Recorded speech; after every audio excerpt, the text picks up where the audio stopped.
Selamat siang semua yang di Indonesia. Selamat malam yang di Amerika.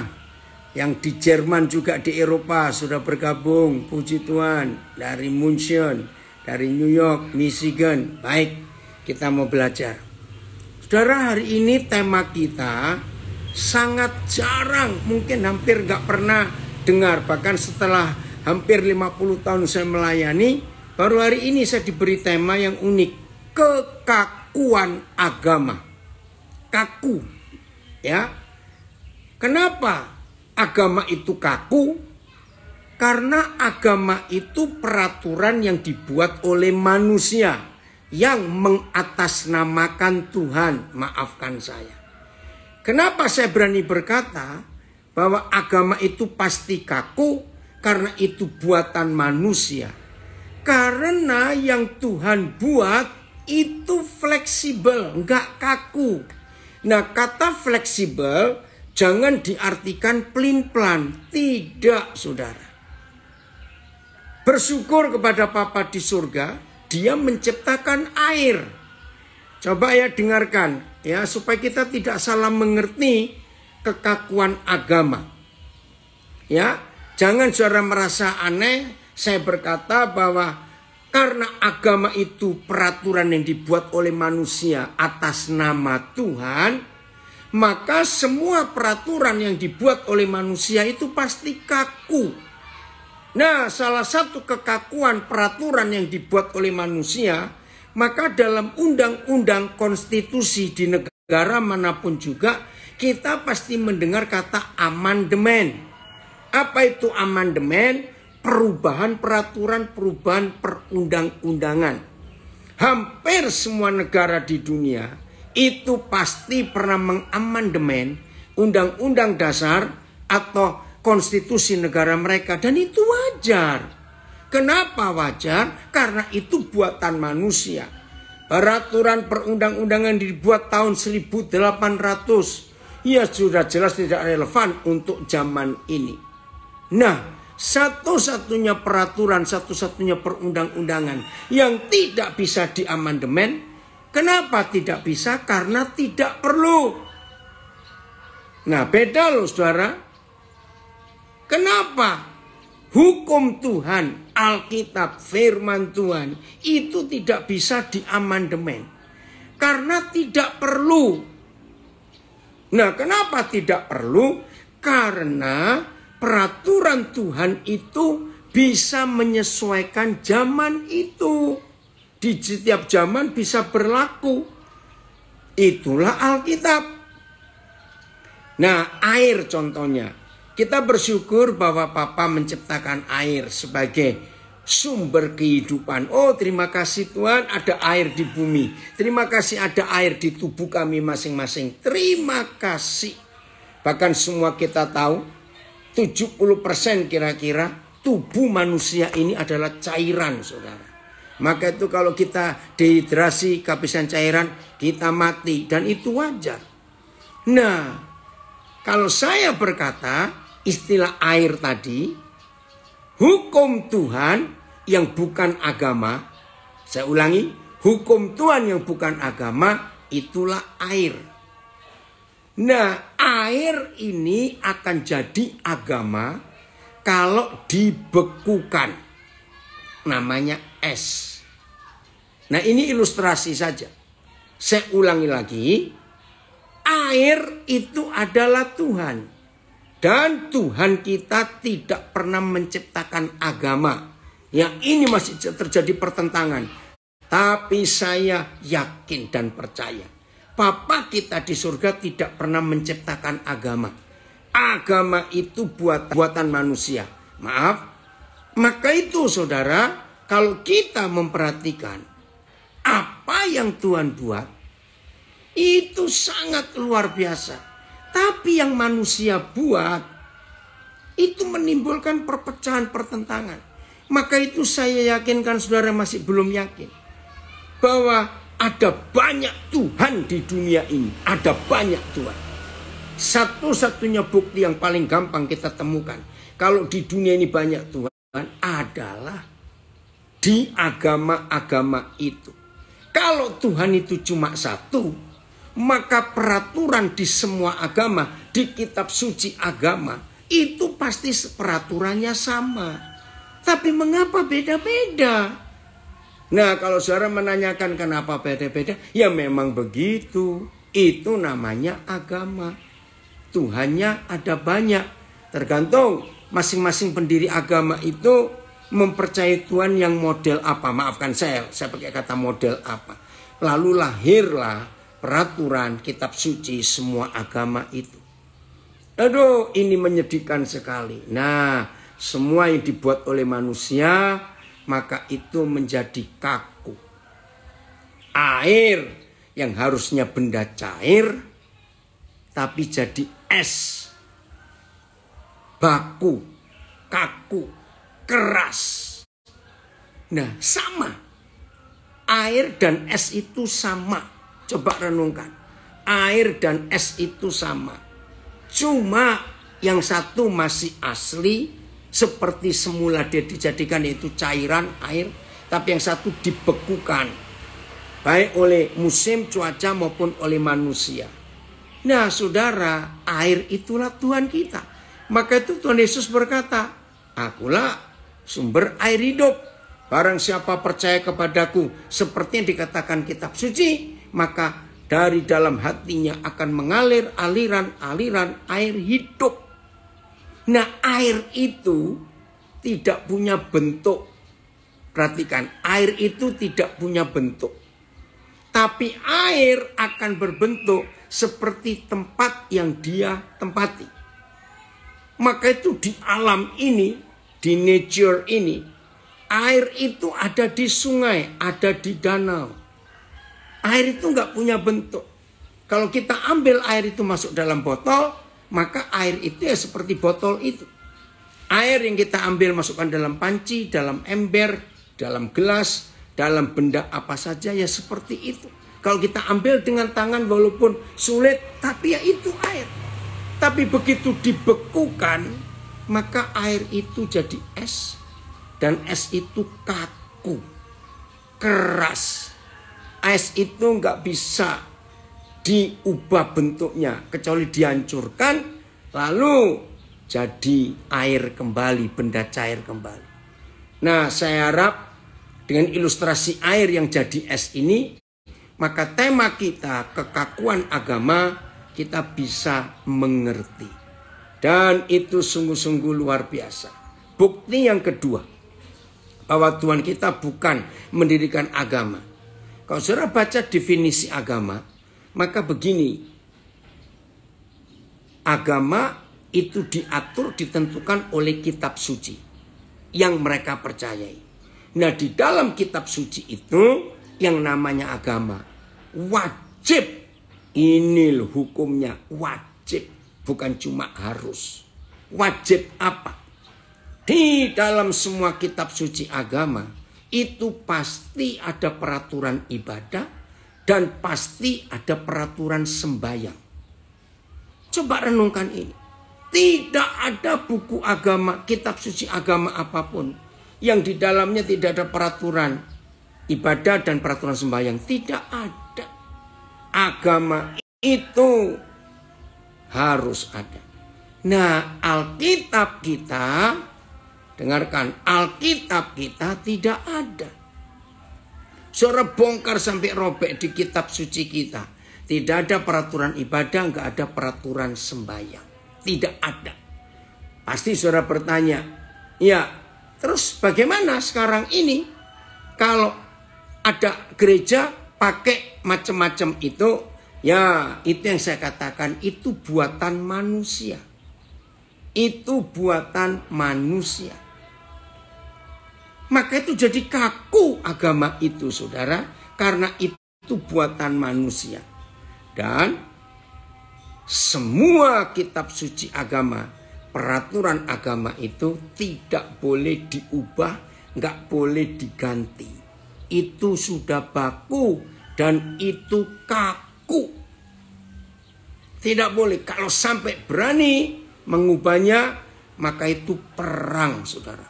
Perang. Wih, mengerikan sekali.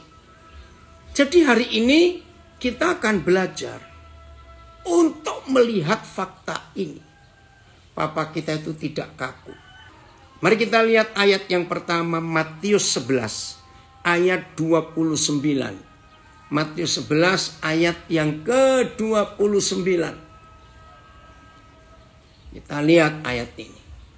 Matius 11 ayat 29. Terima kasih Papa. Luar biasa. Papa mengajar kita. Pikulah kuk yang kupasang dan belajarlah kepadaku. Karena aku lemah lembut dan rendah hati, dan jiwamu akan mendapat ketenangan. Coba saya cari terjemahan lain, oh semuanya pakai sama. Lemah, aku lembut, lemah lembut, lemah lembut, sama, aku lemah lembut. Oke. Nah saudara, dari kata kalimat lemah lembut ini, saya menemukan kata lainnya fleksibel, tidak kaku. Oke, FAYH, makasih An. Kenakanlah kuk yang kupasang, yang enak dipakainya, karena beban yang kuberikan hanyalah beban yang ringan. Dan biarkanlah aku mengajar kalian, sama ya, karena aku lemah lembut dan rendah hati, maka kalian akan mendapat ketentraman jiwa. Oke, sekarang kita akan bongkar kata lemah lembut. Ya. Nah, lemah lembut ini adalah fleksibel, tidak kaku. Lemah lembut itu lentur. Ya. Ditekuk tidak patah, diluruskan ya lurus, dibengkokkan juga ikut. Nah, lemah lembut ini bisa ada di semua tempat, di semua situasi, di semua keadaan. Tapi agama tidak begitu.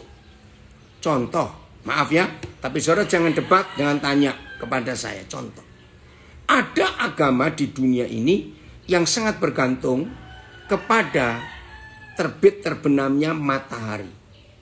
Mereka itu diajar oleh pendirinya, jam-jam sembahyang mereka itu ditentukan oleh terbit terbenamnya matahari. Juga ditentukan oleh waktu, jam tertentu. Nah, waktu agama itu didirikan oleh pendirinya, mereka belum tahu kalau di kutub utara itu ada kehidupan, ada manusia. Nah, setelah berjalan sekian abad agama ini baru ketahuan ternyata di kutub utara ada manusia. Nah, saudara, kita tahu kutub utara itu ekstrim. Kalau musim panas selama 6 bulan, itu matahari gelapnya itu hanya 2-3 jam selama 6 bulan itu. Karena mataharinya terang sekali. Nah, kalau musim dingin, winter, terangnya itu cuma 2-3 jam. Ya, saya nggak tahu tepatnya berapa jam, saudara bisa cari nanti. Nah, berarti agama itu tidak bisa diikuti oleh mereka yang ada di kutub utara. Karena terbit terbenamnya matahari beda. Seperti kita di daerah Khatulistiwa atau yang subtropis ini. Ya, saya harap saudara mengerti itu. Nah, ini salah satu bentuk kekakuan itu. Nah, oke, ada yang komen. Ya, betul. Ini dari Bandung. Saya ingat waktu masih SMA, Papa pernah khotbah di perusahaan kaum muda tentang lemah lembut sama dengan diapa-apain juga mau. Ya, kira-kiranya lentur, fleksibel. Betul, Nak. Terima kasih, Nak. Saya ingat khotbah saya waktu dia masih SMA dulu. Nah, Yusuf itu orang lemah lembut. Dari mana kita bisa tahu Yusuf itu orang lemah lembut? Jadi anak emas. Kan pertama dia anak emas loh, anak kesayangan papanya. Oke. Dibenci oleh kakak-kakaknya. Dia dimasukkan sumur. Oke. Dia nggak protes, dia nggak bantah. Dia nggak nyumpah-nyumpai. Dikeluarkan sebentar dari sumur, dia bebas. Nggak lama dijual jadi budak. Oke, nggak ada masalah. tidur di barak dan jadi budak. Tuhan menyertai Yusuf sehingga Potifar punya belas kasihan. Karena Yusuf itu orang hebat. Lalu dipindahkan dari barak tinggal di rumah majikannya. Dan itu nggak boleh, sebagai budak nggak boleh. Oke, buat Yusuf. Baru enak sebentar, istri Potifar cari masalah. Dia ditangkap dan dimasukkan penjara. Dan Alkitab menulis dia penjaranya itu seperti sumur. Ya, bawah tanah. Terus Mazmur menulis lehernya dirantai, kakinya dibelenggu. Oke, fleksibel. Dari yang enak anak emas. Terus sampai penderitaan. Oke. Waktu Tuhan tiba, firman-Nya genap. Dia jadi orang hebat. Orang nomor 2 di kerajaan Mesir. Wah, luar biasa. Dan dia tidak balas dendam. Dia nggak balas dendam pada Potifar, pada istri Potifar. Dia nggak balas dendam pada kakak-kakaknya. Oke, itu fleksibel. Luar biasa kalau kita bisa fleksibel seperti air itu.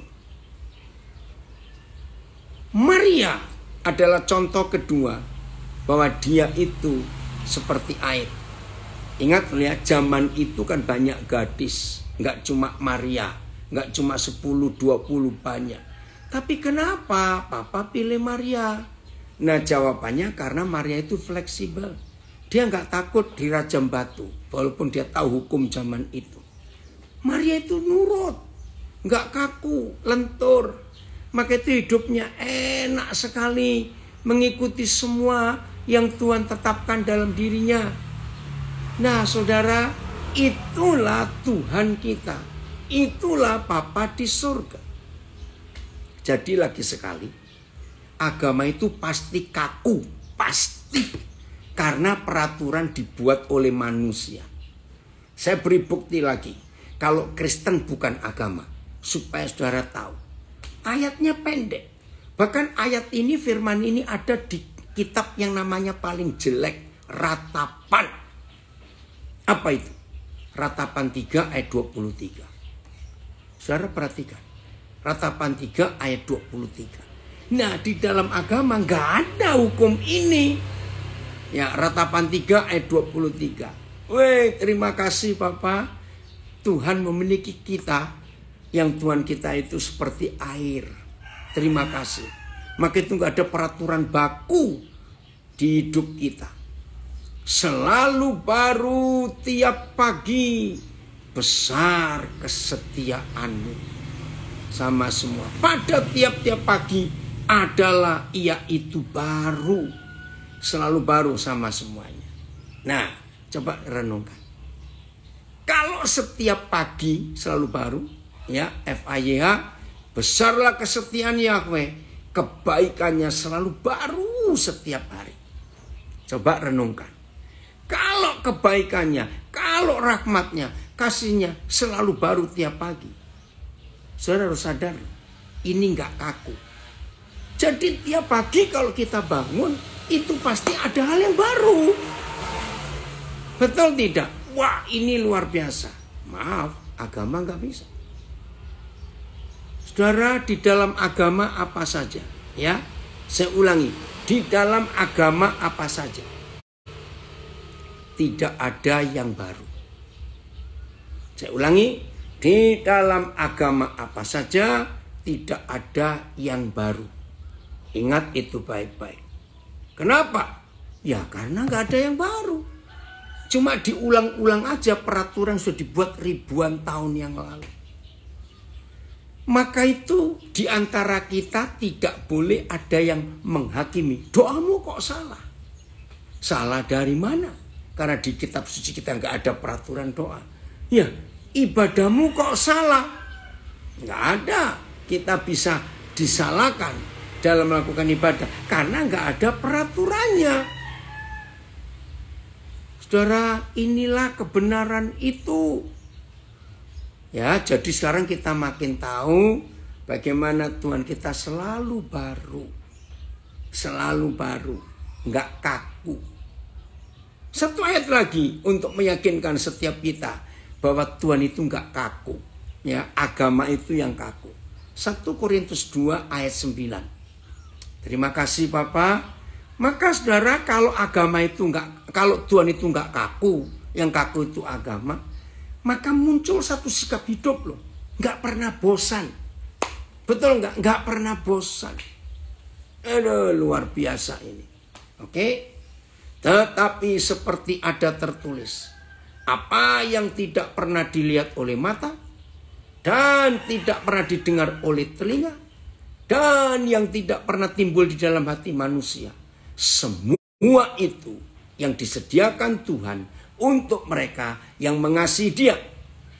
Ayat. Namun seperti yang tertulis, apa yang mata yang belum pernah lihat, telinga belum pernah dengar, dan belum pernah timbul dalam hati manusia, semua itu Tuhan telah sediakan bagi mereka yang mengasihinya. BIS. Sebaliknya hal itu adalah seperti yang tertulis dalam Alkitab. Apa yang tidak pernah dilihat, tidak atau didengar oleh manusia, dan tidak pernah pula timbul dalam pikiran manusia, itu yang disediakan Tuhan untuk orang-orang yang mengasihinya. Terima kasih TSI. Tetapi hal itulah yang dimaksudkan ayat kitab suci ini. Tidak ada manusia yang pernah melihat, pernah mendengar, ataupun membayangkan apa yang sudah Tuhan siapkan bagi orang-orang yang mengasihi Dia. FIA-nya, inilah yang dimaksudkan oleh ayat kitab suci, yang menyatakan bahwa tidak seorang manusia pun pernah melihat, mendengar, ataupun membayangkan hal-hal indah. FIA-nya lebih keren.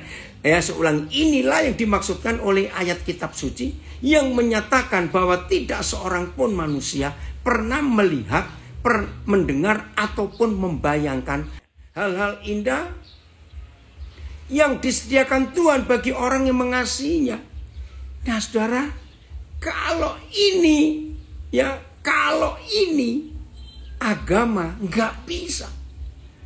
Agama itu sudah kita bayangkan karena sudah baku peraturannya. Habis ini ya ini, setelah ini ya itu, tahu semuanya. Tapi yang Papa buat, mata nggak pernah lihat, telinga nggak pernah dengar, nggak pernah timbul di pikiran atau hati manusia. Jadi nggak kaku. Maka itu tiap hari hidup saudara dan hidup saya yang dimiliki oleh Tuhan yang tidak kaku itu, maka setiap hari itu ada surprise di hidup kita. Karena baru terus. Dan itu buat kita jadi semangat untuk hidup ini. Nah ini salah satu sebab saya terus bergairah dalam hidup. Saya terus menantikan, ada apa lagi ya? Ada apa lagi ya? Jadi selalu nunggu. Bahkan saudara, kalau kita melihat firman yang baru kita baca semuanya tadi ini, setiap detik ada yang baru. Setiap menit ada yang baru. Itu kan mengagumkan sekali dalam perjalanan hidup kita. Bayangkan gak? Kalau itu yang kita alami dalam hidup kita, serius saudara, tidak pernah membosankan. Sama sekali tidak pernah bosan dalam hidup ini. Terima kasih Papa. Papa kami itu gak kaku. Selalu ada hal baru. Selalu ada yang menyenangkan. Selalu. Hebat sekali. Saudara lihat teknologi. Nah sekarang saya mau ajak saudara membandingkan. Teknologi. Penemuan-penemuan orang-orang yang ada di dunia ini. Ayo tolong jawab pertanyaan saya. Kaku atau fleksibel? Yang disebut ilmu pengetahuan atau teknologi. Science. Ayo tolong jawab. Teknologi itu nggak kaku. Kalau teknologi itu kaku baku, hidup ini membosankan. Pasti membosankan. Ya nggak ada perubahan, nggak ada perkembangan. Ya itu saja. Jadi kalau kita melihat fakta ini, mungkin satu-satunya kelompok manusia di dunia ini yang paling bahagia adalah saudara dan saya. Yang dimiliki oleh Tuhan yang tidak kaku. Setiap saat, nggak cuma setiap hari, ada perubahan. Luar biasa Tuhan. Jelas ya saudara, untuk hal ini terima kasih Papa. Engkau memberi kami kesempatan untuk terus menikmati hal-hal yang baru. Wahyu 21 ayat 5 dan 6. Wahyu 21. Oh, ada yang komen di Facebook. Amin. Benar juga soal yang baru. Iya, tiap saat loh. Terima kasih Tuhan. Terima kasih Tuhan. Untuk halal baru ini. Betul. Siapa yang kurnia? Oh, nanya yang susah ya. Oke.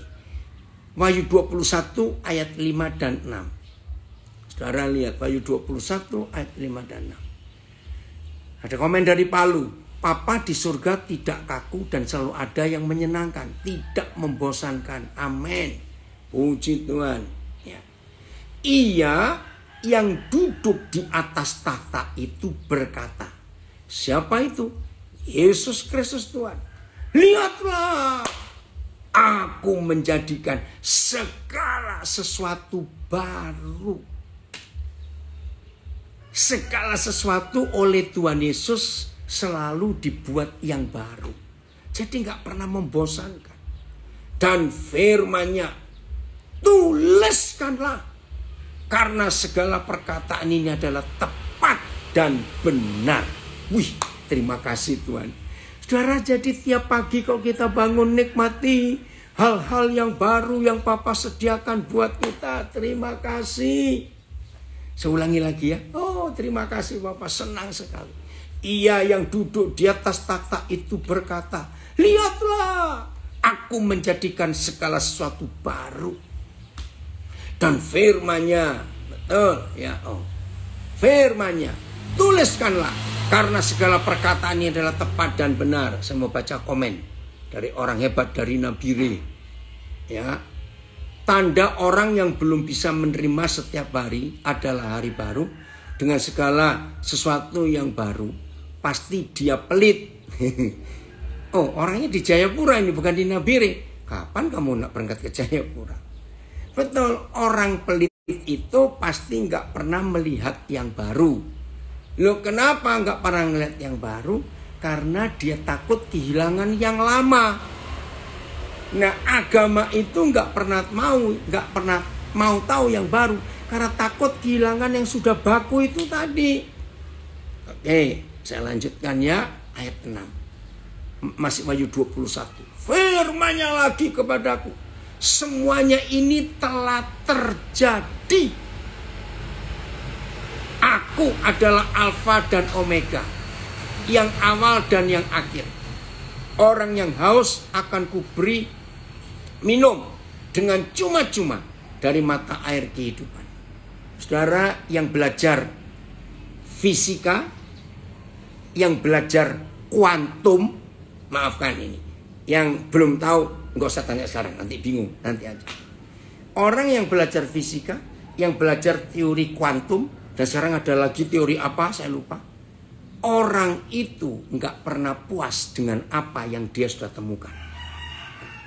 Karena dalam teori kuantum, dalam teori fisika, apalagi sampai pada metafisika, maka kata alfa dan omega ini yang terjadi. Saudara, secara ringkas saja, akulah alfa dan omega. Saudara, sampai hari ini belum pernah ada seorang manusia yang pernah berkata seperti Yesus. Akulah alfa dan omega. Aduh. Maka itu kalau ketemu orang-orang yang ngerti fisika, ngerti teori kuantum, ngajak bicara kalimat ini, mereka akan terheran-heran. Jadi alfa dan omega itu sebuah rentangan waktu yang tak terbatas. Wih, itu luar biasa. Nah, di antara alfa dan omega itu ada sebuah ruangan yang tak terbatas. Alfa dan omega itu artinya tidak ada ujungnya. Maka itu seharusnya makin pandai seseorang, orang itu harus makin kenal Tuhan.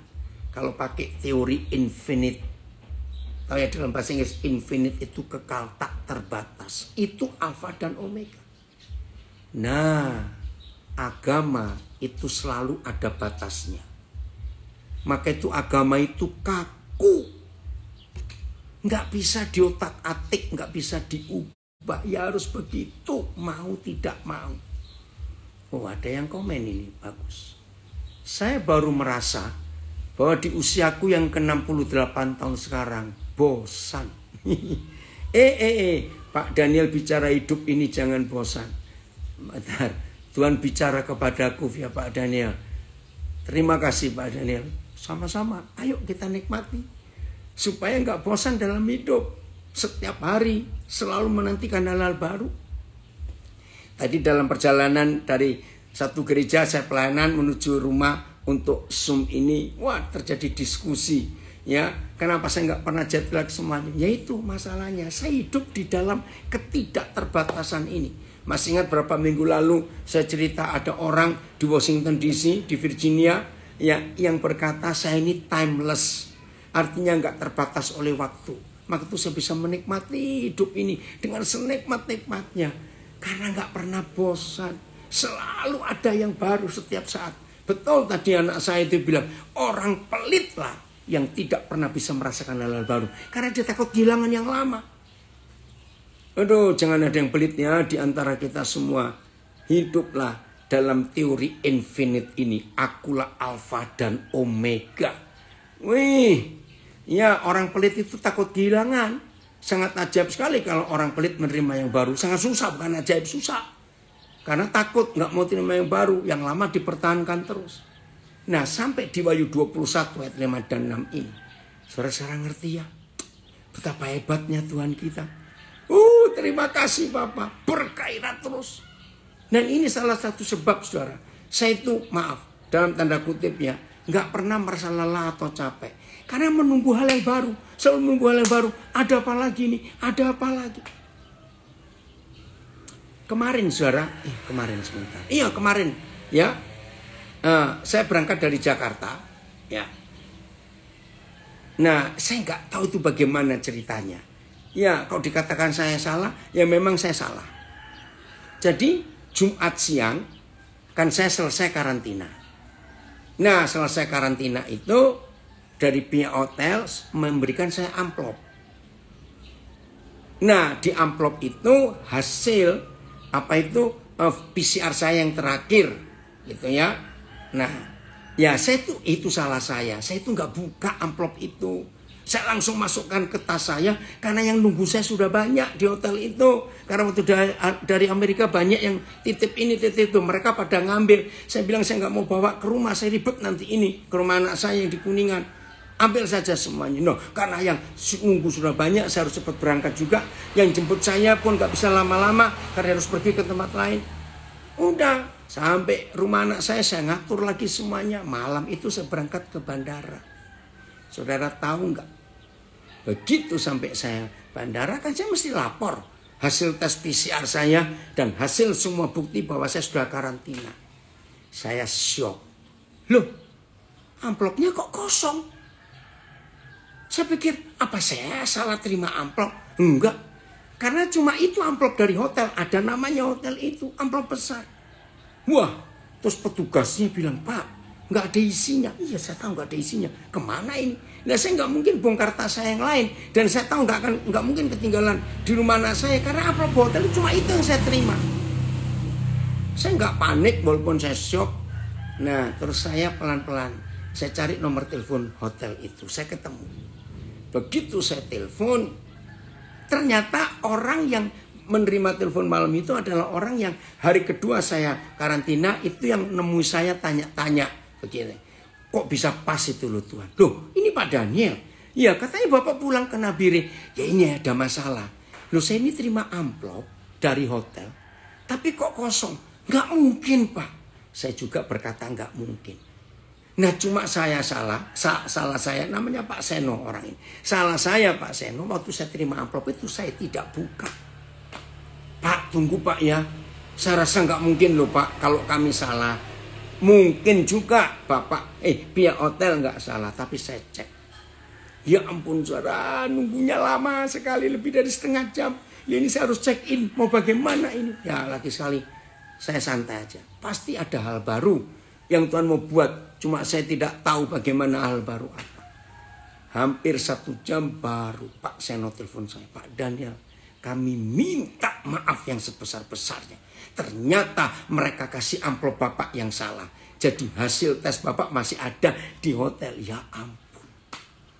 Nah, ini petugas yang petugas gugus COVID itu dengar.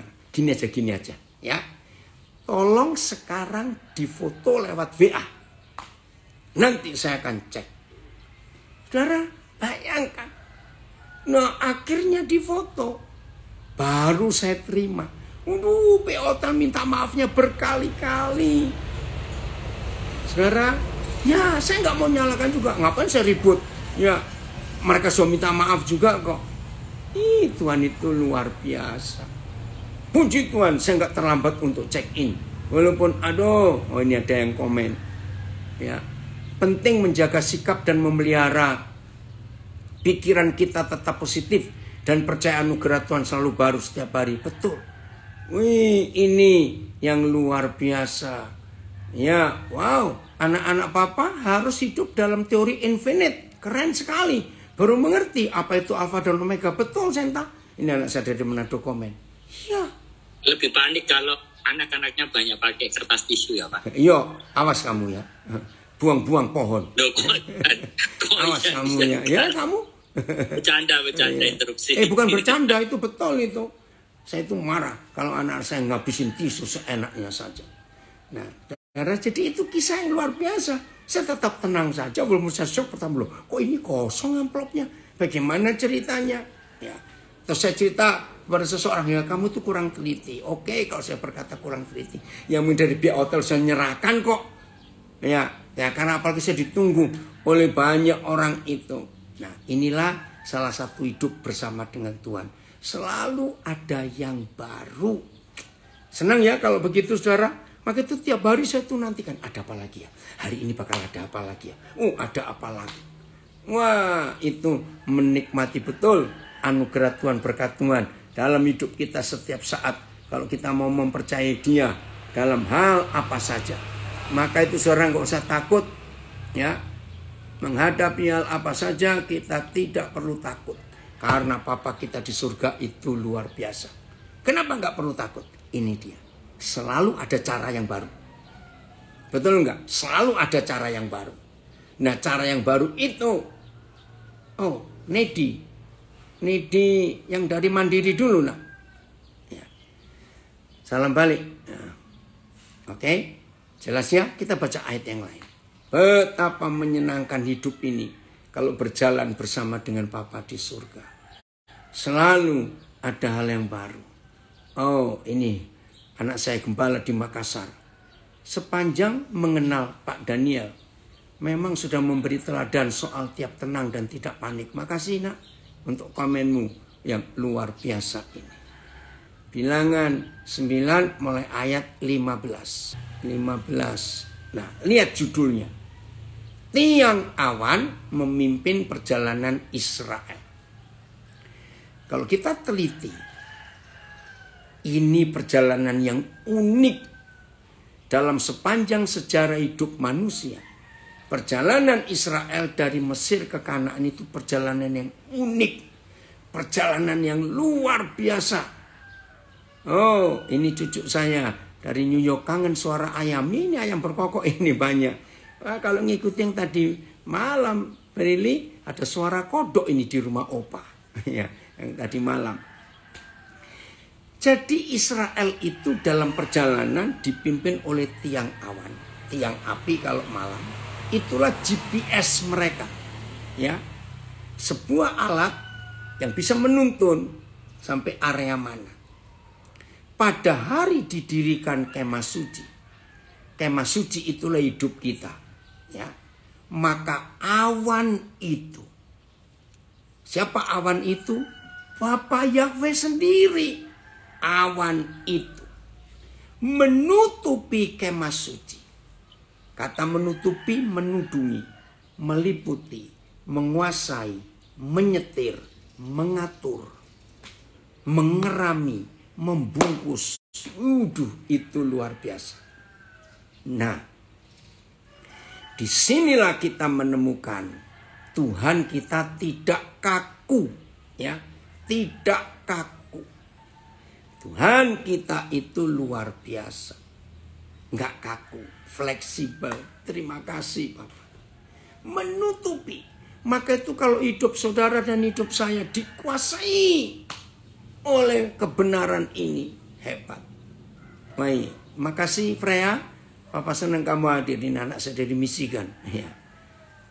Kalau hidup ini dikuasai oleh tiang awan itu, oleh GPS surgawi itu. Kalau hidup ini dibungkus, diatur, disetir, dikendalikan oleh awan itu. Saya ulangi lagi bilangan 9 ayat 15. Pada hari didirikan kemah suci itu adalah kita. Maka awan itu menutupi kemah suci, kemah hukum Tuhan. Dan pada waktu malam sampai pagi, awan itu ada di atas kemah suci, kelihatan seperti api. Ayat 16. Demikianlah selalu terjadi. Berarti terus menerus. Terima kasih Bapak. Demikianlah selalu terjadi. Terjadi apa? Dalam hidup ini, awan itu menutupi kemah. Dan pada waktu malam kelihatan seperti api, selalu terjadi. Nah, lihat mulai ayat 17. Tuhan tidak kaku, agama yang kaku. Dan setiap kali awan itu naik dari atas kemah, maka orang Israel pun berangkatlah. Dan di tempat awan itu diam, di sanalah orang Israel berkemah. Saudara perhatikan kalimat setiap kali. Kalau kalimat ini di dalam sebuah agama, maka tidak ada kata setiap kali. Adanya pada waktu itu. Ya cuma sekali itu baku sudah selesai. Tapi tidak. Kata pada setiap kali itu adalah pergerakan waktu.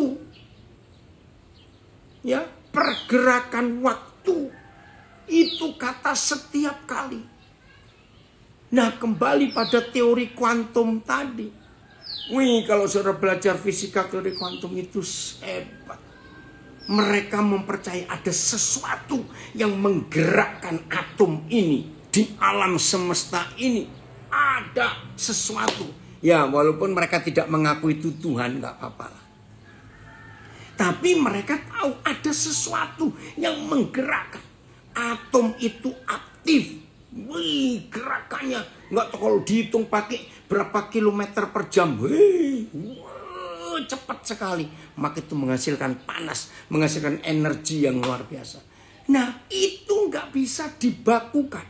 Tidak bisa. Mereka bergerak sesuai dengan keinginan yang menggerakkannya. Maka itu ilmu pengetahuan tidak pernah statis. Ilmu pengetahuan nggak pernah stagnan. Ilmu pengetahuan nggak pernah diam dan pasif. Tapi bergerak terus. Saya ulangi lagi. Agama yang pasif. Agama yang statif. Agama yang baku dan kaku.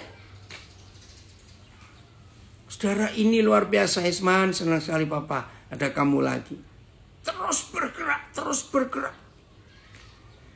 Maka itu orang yang belajar teknologi itu nggak pernah puas. Kenapa? Karena ada lagi, penuhan apa lagi.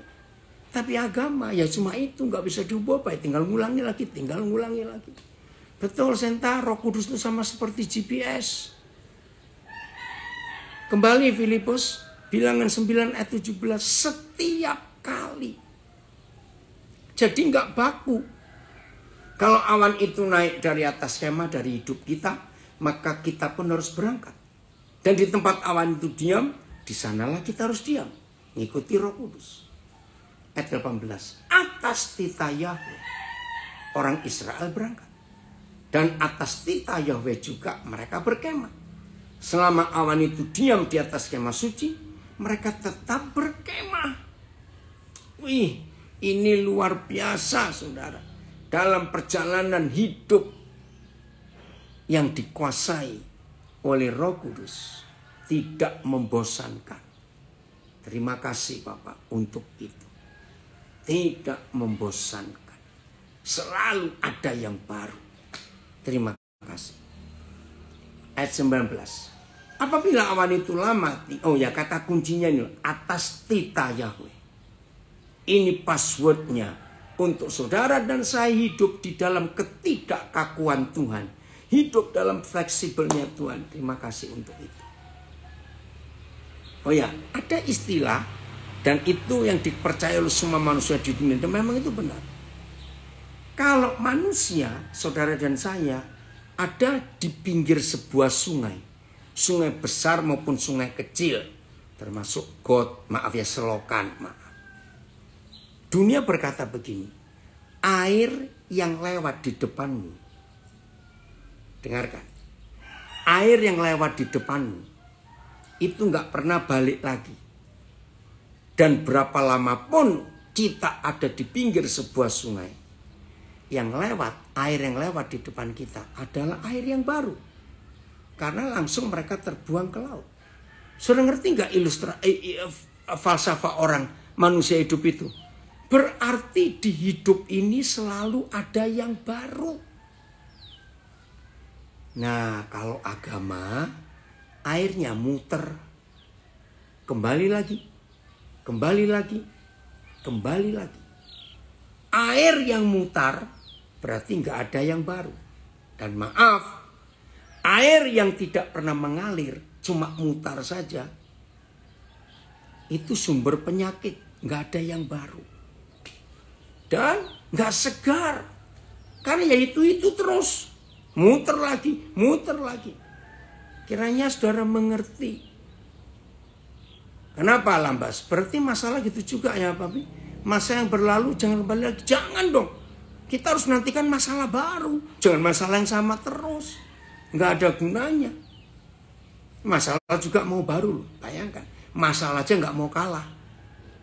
Dengan agama. Agama nggak ada yang baru. Masalah itu ada yang baru terus setiap hari. Kok kita mau ngenali masalah itu? Aduh, luar biasa. Benar. Bersama Papa, jika kita melakukan kehendaknya, mujizat selalu baru tiap hari. Amin. Ya nak, kamu belum jawab loh. Gimana rumah tangga barumu? Ini anak saya dari Semarang ini. Airnya diobok-obok Pak, jadi pusing. Ya karena muter terus. Muter terus.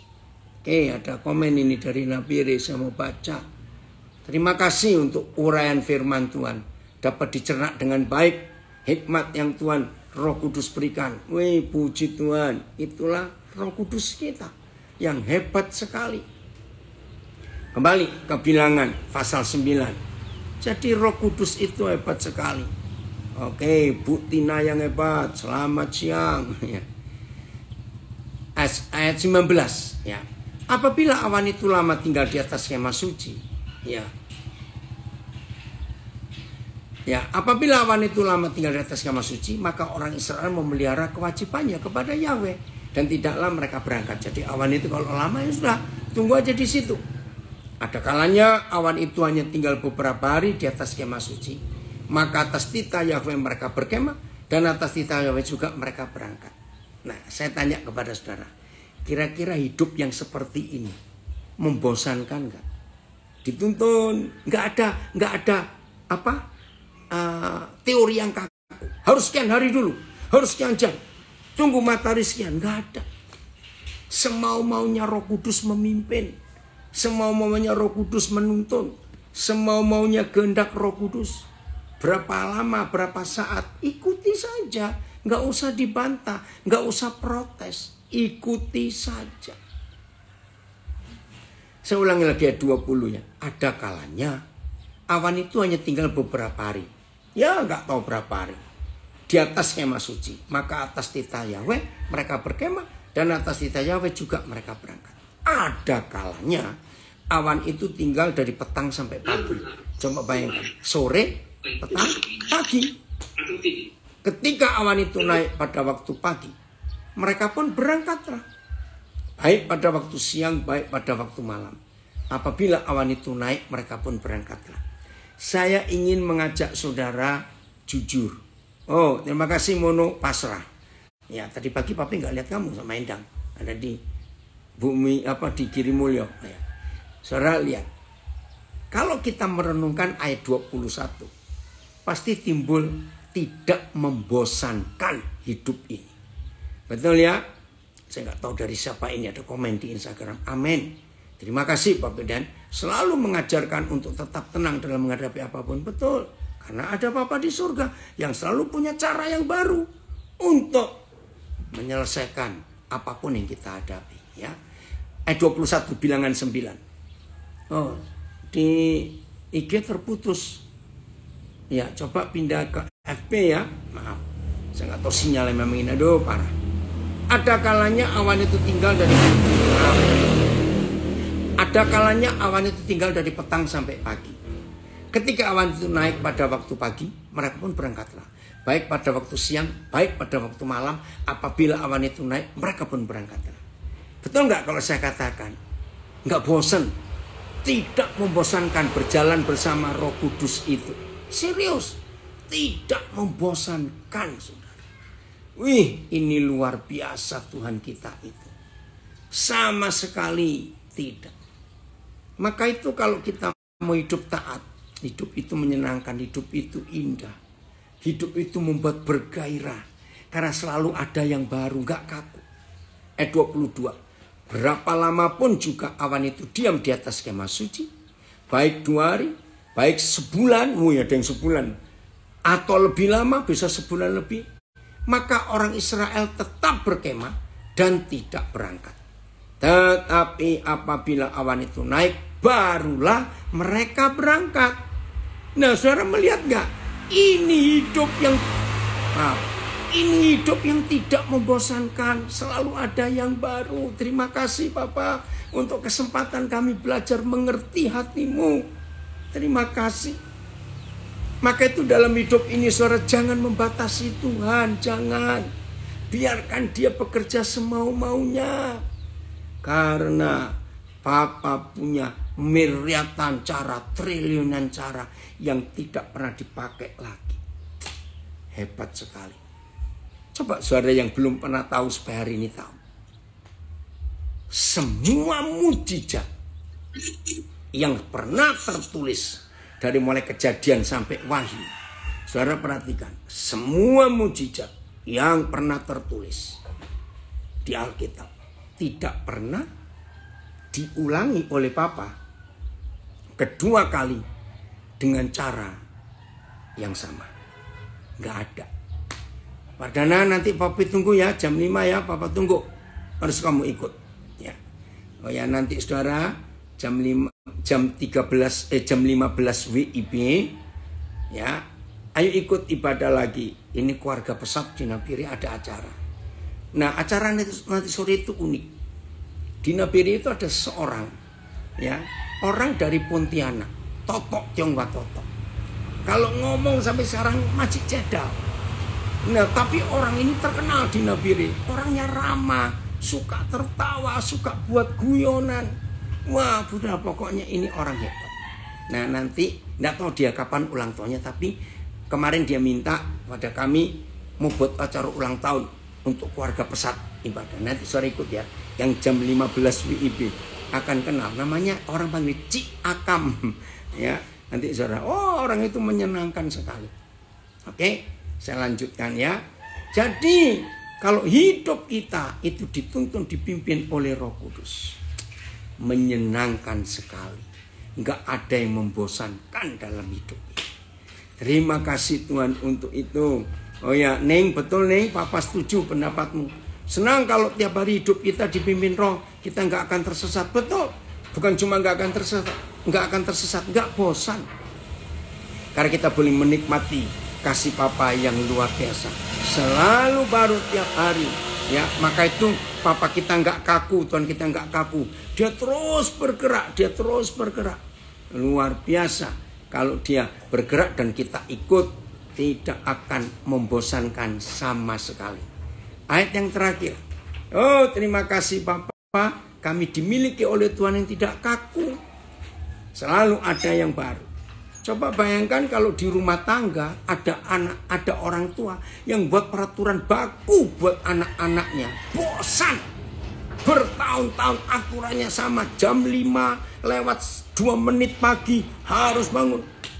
Lalu diberi waktu 7 menit untuk siap-siap. Langsung ada ibadah. Terus begitu sepanjang tahun, peraturannya nggak berubah. Bosan. Itulah agama yang ada di dunia ini. Tapi puji Tuhan, Papa kita nggak pernah buat seperti itu. Ya, akhirnya, ya saya baca Alkitab 22-nya ya, menarik. Berapa lama pun juga awan itu diam di atas kemah suci, baik 2 hari, baik sebulan atau lebih lama, maka orang Israel tetap berkemah dan tidak berangkat. Tetapi apabila awan itu naik, barulah mereka berangkat. Jadi biarlah hidup ini betul-betul diatur, dipimpin oleh Roh Kudus. Yohanes pasal 3. Yohanes pasal 3. Yohanes pasal 3, kita lihat ayat yang ketiga. Yohanes 3 ayat yang ketiga. Terima kasih Bapak untuk kebenaran.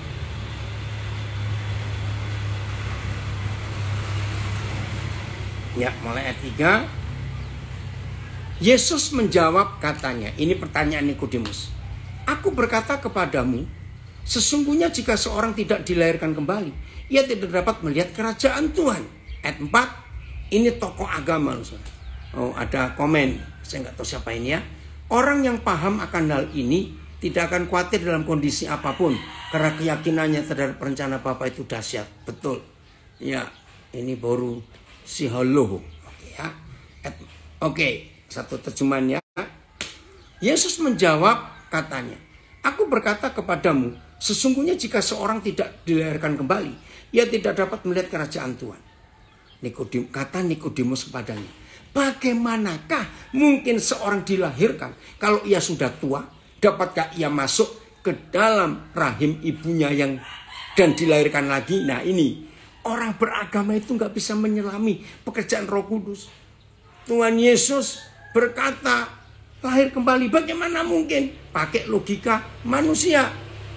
Oh, saya nggak tahu siapa ya Bu Yuli, bagus, puji Tuhan. Ini memang taman, kebun di rumah kami, istri saya ngurus itu. Ya, oke. Oh ini dari München, sudah gabung juga. Yuli, guten Tag. Ya, guten Morgen. Terus, ayat 5. Jawab Yesus, aku berkata kepadamu, sesungguhnya jika seorang tidak dilahirkan dari air dan roh, ia tidak dapat masuk ke dalam kerajaan Tuhan. Ayat 6. Apa yang dilahirkan dari daging adalah daging. Maaf. Karena agama itu buatan manusia, maka agama itu lahirnya dari daging. Maka itu kaku. Betul nih, hidup yang dipimpin Roh Kudus setiap hari, setiap waktu. Amin. Itu menyenangkan, tidak membosankan. Karena kalau Roh Kudus memimpin kita selalu ada yang baru. Nah, saya ulang ayat 6. Apa yang dilahirkan dari daging adalah daging. Dan apa yang dilahirkan dari roh adalah roh. Nah, roh itu enggak terbatas. Janganlah engkau heran. Karena aku berkata kepadamu, kamu harus dilahirkan kembali. Nah, ayat 8 ini yang akan jadi poinnya terakhir. Angin bertiup kemana ia mau. Angin bertiup kemana ia mau. Saudara keren ya? Saya tanya, angin itu bisa dibuat peraturan gak yang baku, yang kaku? Diatur, awas, jangan kenceng-kenceng. Ayo kalau kamu mau belok hati-hati, jangan nerjang. Nggak bisa, angin itu nggak bisa diatur. Dia punya kemauan sendiri. Angin itu bertiup kemana ia mau. Nah agama itu nggak angin, maka itu kaku. Wah kalau kita lihat angin, aduh luar biasa. Ya, dan engkau mendengar bunyinya. Kita dengar suara angin. Tetapi engkau tidak tahu dari mana ia datang atau kemana ia pergi. Saudara lihat. Oh terima kasih Bapak, terima kasih. Demikianlah halnya dengan tiap-tiap orang yang lahir dari roh.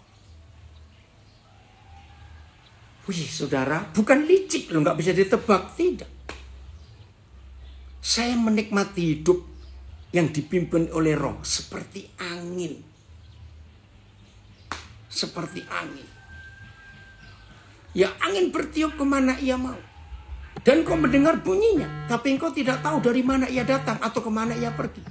Demikianlah halnya tiap-tiap orang yang lahir dari roh. Terima kasih Bapa. Tuhan mengatur kita semuanya untuk hidup di dalam kebenaran ini. Seperti angin. Jadi Roh Kudus itu digambarkan seperti angin. Tuhan digambarkan seperti air yang gak bisa kaku. Oh, terima kasih. Jadi renungkan tentang air dan angin dalam hidup ini. Terima kasih Tuhan untuk kasih-Mu. Wah, ini ada ringkasan dari Surabaya. Kata lemah lembut adalah lentur tidak kaku. Bagai air dapat ditempatkan di mana saja. Hal agama itu baku, monoton. Hanya rahmat Tuhan baru setiap pagi, setiap saat. Hidup ini tidak membosankan. Sebab Roh Kudus yang memimpin hidup kita. Amin. Wih, terima kasih Bapak. Jadi ikuti ya, arah angin, ikuti. Woi, nanti akan menikmati betul-betul.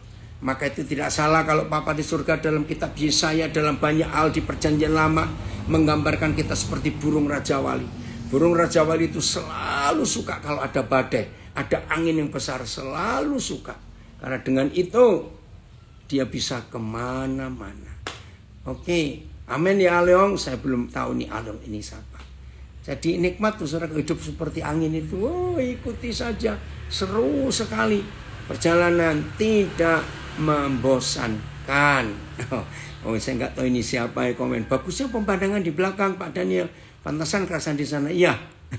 Ini istri saya yang buat merawat taman ini bersama dengan anak-anak saya di rumah ini. Puji Tuhan. Jadi agama itu kaku. Tuhan kita tidak kaku. Oke, Tuhan Yesus memberkati kita semuanya. Dan hiduplah dalam sukacita. Jangan lupa nanti jam 15 WIB. Shalom semuanya.